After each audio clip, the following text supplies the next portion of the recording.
Redux wanted to know, when you're looking at Rising and your interpretation of the return of that character from Frozen, Ayana, what do you think the story is there? Was there some kind of breakup to move to another galaxy? Her husband in real life is giving her quite the stink eye, because those two were actually married. I think it had something to do with the plague, but there's no way to know for sure. Yes, no, it definitely had something to do with the plague. But again, this is one of those elements that I referred to earlier that for me is kind of lost to time. Now, again, Brad and Robert wrote the episode, and I'm sure in their mind they still fully remember the game plan and all the pieces that they put together to tell that particular story. So I will have to beg off that question. All right, that's fair. And Dan Dutton, of the episodes that you did in season 1, what was the hardest to crack before we get into them? I mean, I look back on season 1, and I have to say that unlike SG1, where I look back at season 4, the episodes we wrote for season 4, and I think that's one of the strongest seasons of writing we did. I don't think it was until seasons 4 and 5 of Atlantis that 4 and 5 were our strongest seasons. Season 1, I'm trying to think back, and I have to say, I mean, I don't, except for the finale. I think there were no real, for me, like episodes that really stood out as episodes I thought, wow, we really hit out of the park. I'm actually going to bring them up on IMDb. Yeah, you did Suspicion, Home, Letters from Pegasus, and The Siege 2. Oh, okay. No, I didn't. We didn't do Letters from Pegasus. Excerpts. Oh, my apologies. Okay, My apologies. So only three episodes. Wow. So Suspicion. Like more. Yeah, Suspicion was kind of tough because it was our first episode.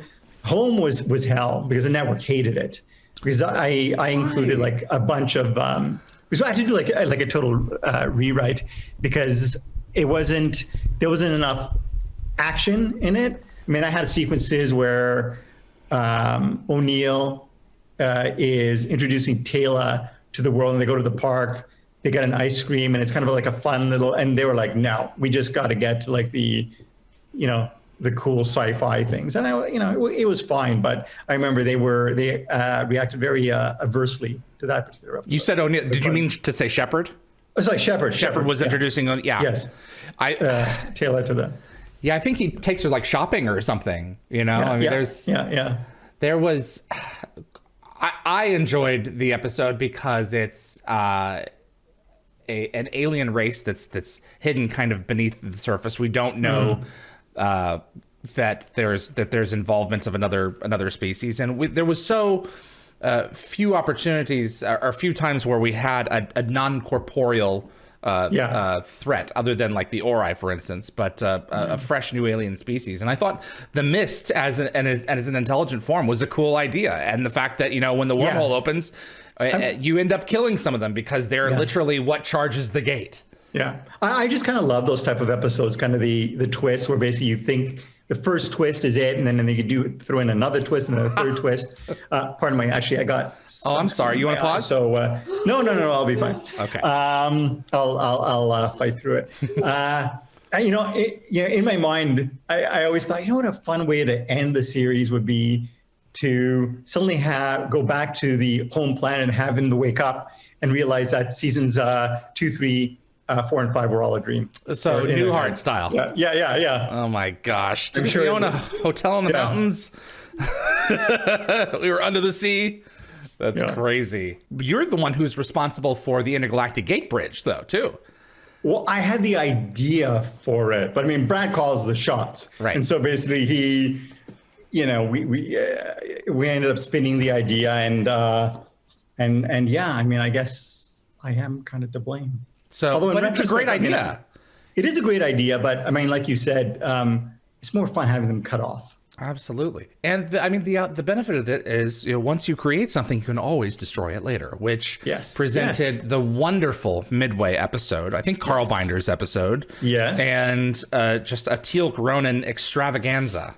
So there is a lot of good that came out of it, as long as the end result later on is that, you get the pieces reset so that everything is more difficult. But season 1, they're still cut off from Earth. And in hindsight, would you have extended that arc longer if you could have? Or do you think one season was enough? I there's no reason we couldn't have extended it, to be honest with you. I mean, it was destroyed. You can just rebuild the network. Right. So, I mean, we could have, from a story point of view, in retrospect, there was a convenience. No, let me back up, Joe. I mean, for season 1, they were stranded. Yeah. Was season 1 long enough time for them to be stranded, or would you have continued that arc into like seasons 2 or 3, where they were just on their own? In retrospect, I probably would have preferred to keep them isolated. I think that would have been more interesting. Yeah, because you have the ZPM start coming in, and then one of the things in the back of fans' minds going in from episode to episode is, okay, at what power level is Atlantis? How capable are they of defending themselves if something happens? And then when they come under attack, that power level just starts going down. That was in my recollection, one of the issues with the show was because Atlantis itself, when it was fully charged, it was invincible, and you couldn't really work with that from a story perspective, because otherwise it would have just been you would have been left with the same note that the ancients ended on 10,000 years ago, where they were just under siege. Yep. You had to have some kind of story flexibility and to go different paths. Yeah. Suspicion. Before I get to a couple of notes on home, Suspicion is our real parting ways with our first friends in the Pegasus Galaxy, the Athosians, and testing their honor and testing Taylor's honor. Now, in the pilot episode, the necklace that Shepard picked up, was that a deliberate carryover into Suspicion, that story thread, or was it, we can use this in the pilot as something that we can use later on? I think it was more the latter, to be honest with you. Okay. And we kind of layered in, and I mean, it happens so often that you'll introduce certain elements that kind of slot in nicely in later episodes, whether subconsciously or not. It just kind of works out. Thanks for watching this clip from Dial the Gate. You can find the full live stream shows on our YouTube channel, or visit dialthegate.com for the complete schedule. See you on the other side.